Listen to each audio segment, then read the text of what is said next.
What do you see as Kentucky's greatest challenge, and how do you plan to address it if you're reelected to the Kentucky House? Our most urgent and pressing problem is our pension. However, Kentucky ranks number 5 as the poorest state in the nation, and Christian County continually ranks number 16 or lower in the counties in the nation that are most divided in income equality. So poverty is huge, whether we're talking about the inner city of Hopkinsville or whether we're talking about the East Kentucky coal fields. Poverty is huge. We need to keep investing in our education, our workforce, and our infrastructure. Thank you, Representative Taylor. Mr. Walker, Mr. Thomas, you need me to repeat the question, or are you good? No, I'm fine with that. Kentucky's biggest problem, obviously, is the pensions, and everyone wants to say that, and I agree with that because that's a big dinosaur in the room there. But really, let's bring traditional families back to Kentucky. Let's get God back in our families. That will solve so many different things. If we can put Christ back and have godly principles, there's so much that we can accomplish. Our whole country was founded on that, and I just feel like that is something that will help our state. Rebuttal? Yes, sir. I'm glad that Walker mentioned that because I have a spiritual advisor with me. Many of you that know, Javante Mahone, and we prayed before we came in here. I also have my wife with me here of 31 years. So I know all about traditional family values, and that's something that we agree on. Have a rebuttal? Well, traditional family values doesn't go up the ladder in the Democratic side because we right now have some issues in our schools with transgender issues and boys and girls sharing bathrooms and stuff. That doesn't sound very godly to me. But Thank you very much, gentlemen. Let's move on to our second question. First of all, this goes to Mr. Walker Thomas. Do you support tax-supported, tuition-free for 2-year associate degree programs for Kentucky residents? And should that be for public colleges only or include private colleges as well? Thank you, Alan.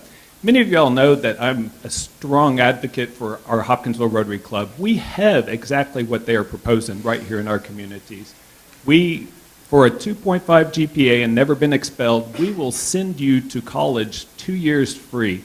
I thoroughly support our community college. Both of my kids went there. I went there. We all have our associate's degree from community college. So I am big on education. That is the future. That is what's going to keep us, fed and stuff as we get older.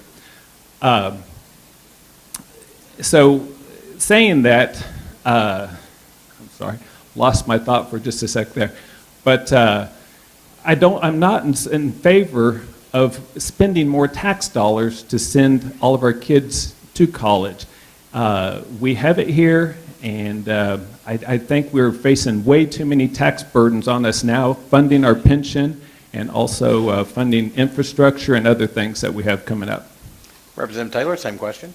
I'm absolutely in favor of it. When Jack Conway was running for governor, I mentioned this to him, and he laughed at me. But what I knew as a professional economic developer is that Tennessee already offered this. Folks, it shouldn't take a person 40 years to pay off a 4-year college loan.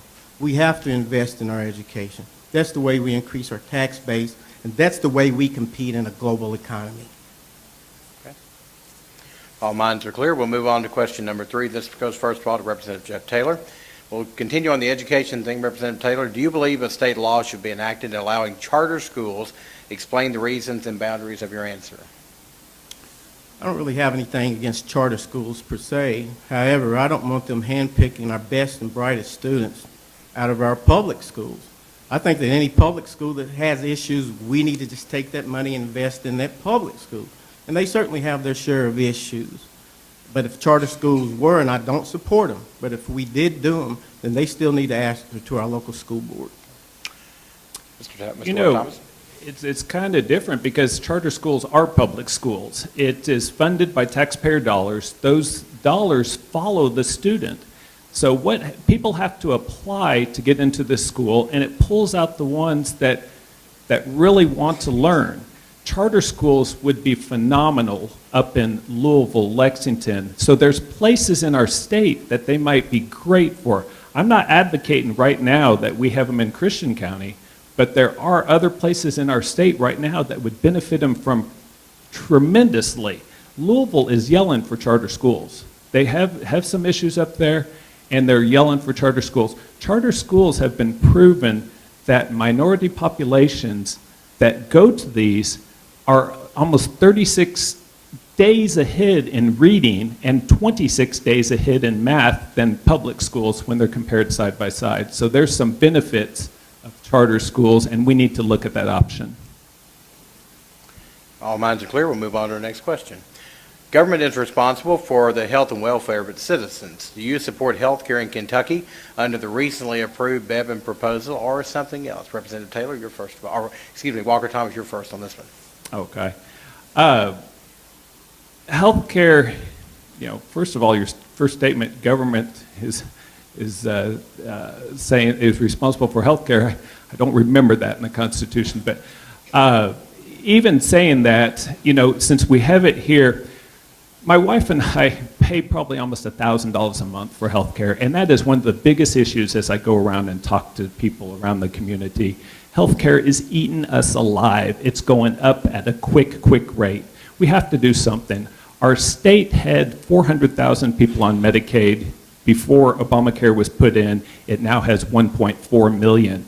Do you think as this burden is passed on to our state that we're not going to have a problem? We couldn't even fund the 400,000 that were on it a while ago. How are we going to fund the 1.4 million that is on it now? We got to do something. All he's asking for is a small copay, a little bit off of each one, and he is not going after the elderly. He's not going after the youth or anything. Representative Taylor, same question. The United States is the only industrialized nation in the world that doesn't offer some type of free health care. As I said, I prayed with my spiritual advisor before coming in here. I'm running because I'm a compassionate person and I care about people. But there are many scriptures throughout our Bible where Jesus healed people with many ailments. And after those scriptures, there wasn't a bill following. So yes, I support Connect. It was a world-renowned program. It was a flagship program, and I think it was just vindictive against Obama, and that's why Governor Bevin wanted to take it out. Okay.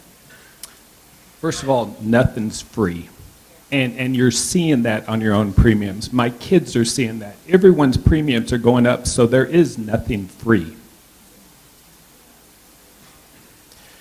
Well, before Obamacare, Connect, and any of that was implemented, I worked for TVA. 1 year I got a raise, and this was 15 years ago, and the insurance premium made it up. So insurance is a special interest. It's always went up. It's went up on everybody, and it will continue to go up until we stop the special interest of insurance.